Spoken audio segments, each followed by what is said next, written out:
もうギッチギチなんです。ギッチギチ。DJI さん、オズポケ3買ってよかったなと思ったことがありまして、毎度おきにタロイモ Vlog チャンネルです。ご視聴いただきまして誠にありがとうございます。このチャンネルは私タロイモが DJI Osmo Pocket 3を使って撮影上達を目指し動画作りをしております。Osmo Pocket 3の購入を検討されている方や、私と同じようにカメラが初めてという方のご参考になりましたら幸いです。今回は DJI Osmo Pocket 3を購入してから1ヶ月使ってみた感想を率直にお話しさせていただきます。忖度なしでカメラを始めたばかりの私がいいところもいまいちやなと思うところも含めて正直に思ったことをレビューしますので、この動画を最後まで見ていただくと持ってない方は Oz Poke 3が欲しくなると思いますよ。それでは行きましょう。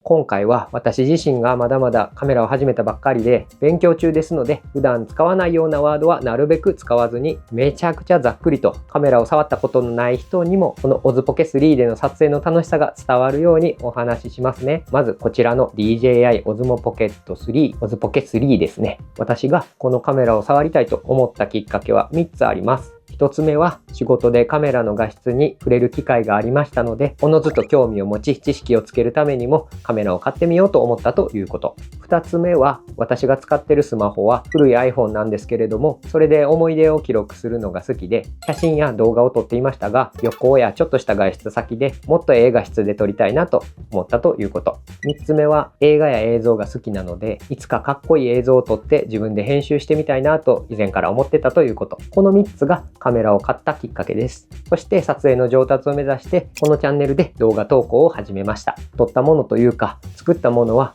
人に見てもらった方が上達につながるんちゃうかなと思ったという次第です。私がやってる漫画と同じ考え方です。当初はポケットシリーズの一つ前のモデルである DJI Pocket 2の購入をずっと検討してたんですけれども、 YouTube でいろんな方の動画を見ているとこの Osmo Pocket 3の発売を知りまして即購入しました。 Osmo Pocket 3の魅力の中で購入を決めた最大の理由は何といっても物理ジンバル機能があるというところです。カメラがデジタルで手ブレ補正をしてくれるのではなく、手ブレを補正する機能が物理的に機構として備わっているというところが魅力的でした。これ形面白いですよね。他のカメラではあんまり見られないような形状ではないでしょうか。なんかこう近未来のスピルバーグでルーカス的なR2D2 的な感じでめちゃくちゃ可愛いフォルムしてるし、もうとにかくかっこいいし可愛いんですよ。もうこれだけでも欲しくなるポイントでした。一つ前のポケットシリーズの2と他の同価格帯のカメラとこの Oz Poke 3との比較動画をいくつか見ていると、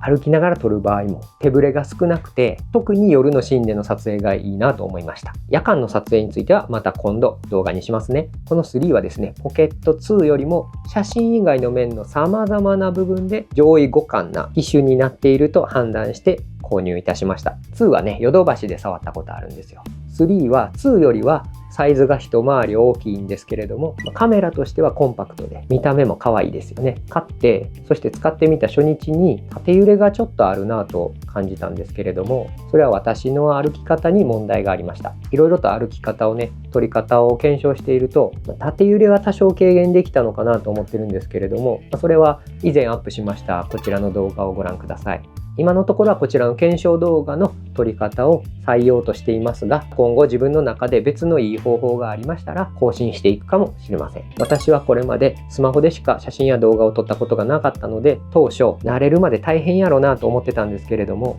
使ってるとすぐになれるようなものでした。これは私が今まで本格的なカメラというのを触ってきていないというのもあるとは思いますが、素直にいい機材やなと思える部分でもありました。これは初心者でもええ感じのもんが撮れるカメラなんやなと、そういう感想が大きいです。次はクリエイターコンボについているアクセサリーについて、そして個人的には今一つやなと思うところをお話しします。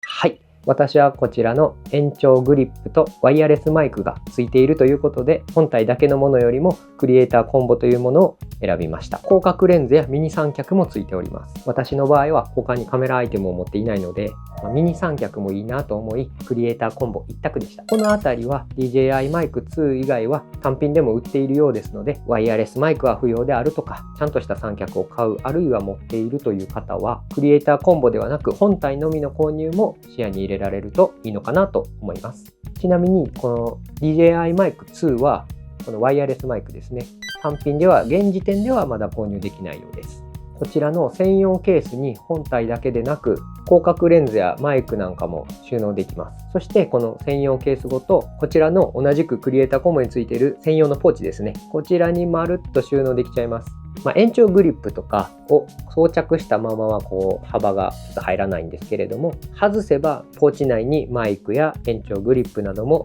全て一括で収納することができます。ただしね、このポーチコンパクトでギッチギチになるんですよ。丈夫そうではあるんですけれども、スッと撮りたい時にカメラを出し入れする場合はちょっとだけ不便かなと思ってます。もうギッチギチなんです。ギッチギチ。DJI さん、次はあとほんの少しでいいので、ちょっとだけゆとりのあるポーチにしてください。お願いします。でもね、ミニ三脚とか延長グリップ全部入りますし、一括で運ぶという点においてはとても便利です。私は毎回撮影に出かける際はこのポーチごとカバンの中に入れて二重体制にしております。というのも Osmo Pocket 3は防水ではないため、外で初撮影の日に雨が降ってきましていきなり壊れるんちゃうかという怖い思いをしましたので二重体制にしております。その模様はこちらの動画をご覧ください。あと本体のみをポケットに入れたりするときに少し不安です。ここのね、